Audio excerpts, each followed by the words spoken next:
জুলাই সনদকে কেন্দ্র করে অনেকে বিশৃঙ্খলার চেষ্টা করছে। তারা বিএনপি সংস্কার মানে না বলে অপপ্রচার করছে।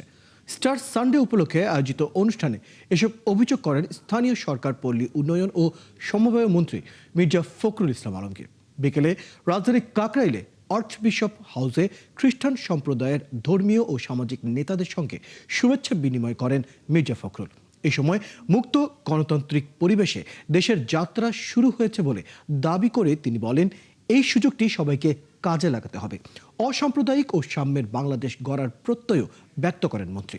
প্রধানমন্ত্রী তারেক রহমান মানুষের অবস্থার পরিবর্তনে কাজ শুরু করেছেন বলেও মন্তব্য করেন মির্জা ফখরুল। সংস্কারের পক্ষে যে জুলাই সনদে তারা স্বাক্ষর করেছে সেটি অক্ষরে অক্ষরে পালনের কথাও পুনর্ব্যক্ত করেন স্থানীয় সরকার মন্ত্রী। জুলাই সনদ নামে একটি সনদ স্বাক্ষর করেছিলাম আমরা সমস্ত রাজনৈতিক দলগুলো।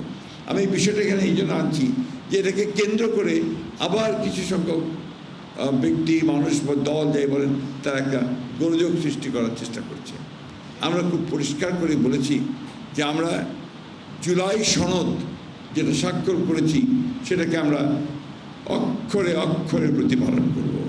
এটা আমাদের কমিটমেন্ট, কারণ আমরা এর জন্য লড়াই করেছি 15 থেকে 16 বছর।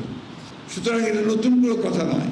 তাই আজকে একটা প্রচারণা চালানো হচ্ছে যে বিএনপি সংস্কার মানে না। সংস্কারের জনক তো আমরা।